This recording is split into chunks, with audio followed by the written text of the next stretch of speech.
Hello friends, Har Har Mahadev. Shravan મહિનાની આપ સૌને હાર્દિક શુભકામના. તો શ્રાવણ માસ નિમિત્તે હું તમારી માટે અવનવી ફરાળી વાનગી લઈને આવ્યો છું. તો આજ આપણે ટ્રાય કરશું આ સિંગ બટેટાની ટિક્કી. તો ખાવામાં એકદમ સોફ્ટ અને એકદમ ટેસ્ટી, બહુ મજા આવશે ખાવાની. તો ચાલો રેસીપી શરૂ કરીએ. આદુ મરચાની પેસ્ટ જોશે, સિંગ દાણાનો ભૂકો જોશે, કાળા મરીનો પાવડર જોશે, તપકીરનો લોટ જોશે, ફરાળી મીઠું, ખાંડ, 2 થી 3 આપણે લઈ લીધા છે બટેટા અને એક લીંબુ.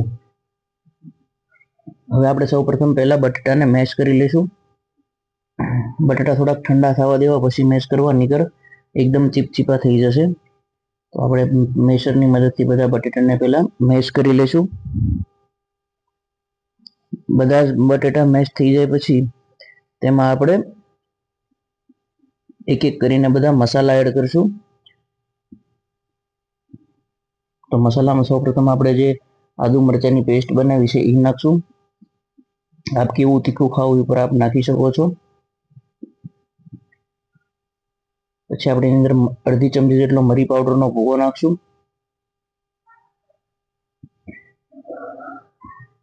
પછી સ્વાદ પ્રમાણે ફરાળી મીઠું નાખશું.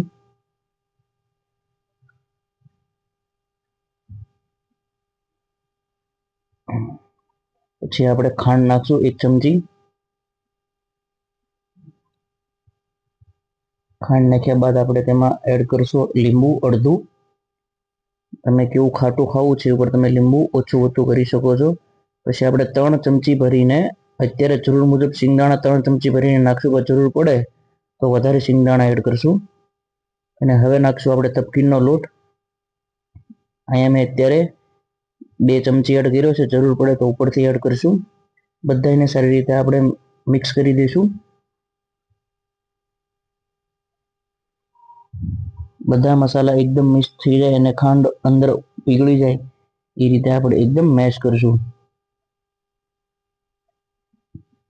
હલકા હાથે એકદમ આપણે મસાલો મિક્સ કરશું.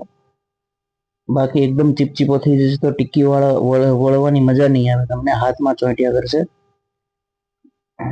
તો હવે આપણે જરૂર પ્રમાણે થોડોક હજી આમાં તપકીરનો લોટ એડ કરવો પડશે. હવે આપણે એક પ્લેટ લઈ લઈશું, એમાં થોડોક તપકીરનો લોટ નાખી દઈશું જેથી કરીને ચીપકે નહીં.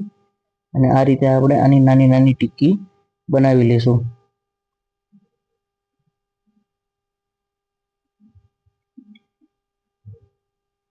આ સાઈઝની એકદમ નાની ટિક્કી વાળીને બનાવી દઈશું આપણે.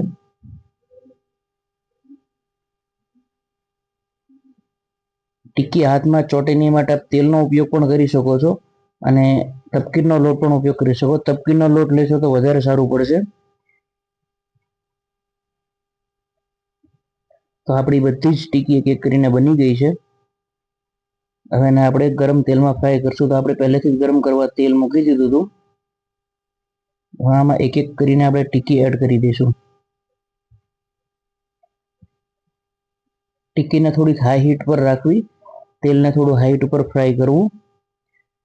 ટિક્કી એડ કર્યા પછી આપ એને મીડિયમ પણ લઈ શકો છો. એકવાર તેને નીચેથી હલાવી લેવું જેથી કરીને નીચે ટિક્કી બેસી ના જાય. એકવાર આપ પણ ઘરે ટિક્કી ટ્રાય કરો, બહુ જ મજા આવશે. હજી પણ આપણે આવા અવનવા ફરાળી બધી અલગ અલગ વાનગી આવશે રેસીપી. તો હવે આપણે જોઈ લઈએ ટિક્કી ગોલ્ડન થઈ ગઈ છે કે નહીં. તો એને પલટી મારી દેશું આપણે એક એક કરીને.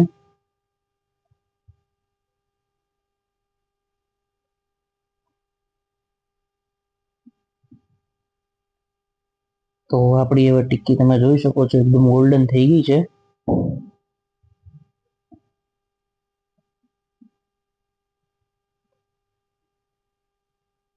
અને તમારે કઈ આઈટમ ફરાળી બનાવવી છે એની ઉપર તમે કોમેન્ટ કરો તો એની રેસીપી આપણે જરૂર બનાવશું. ચેનલને વધારે વધારે શેર કરો અને સબસ્ક્રાઇબ કરો. તો આપ જો એકદમ ગોલ્ડન થઈ ગઈ છે. એને આપણે કાઢી લેશું.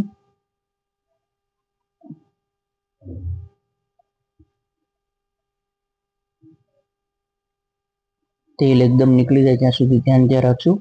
હવે આપણે એને એક પ્લેટિંગમાં લેશું. તો તૈયાર છે આપણી સિંગ બટેટાની એકદમ સોફ્ટ ટિક્કી, ખાટી મીઠી તીખી એકવાર ઘરે જરૂર ટ્રાય કરો અને આવા નવા વિડીયો જોવા માટે ચેનલ પ્લીઝ સબસ્ક્રાઇબ કરો, સપોર્ટ કરો. ચાલો તો હવે મળીશું નવા વિડીયોમાં. ત્યાં સુધી હર હર મહાદેવ.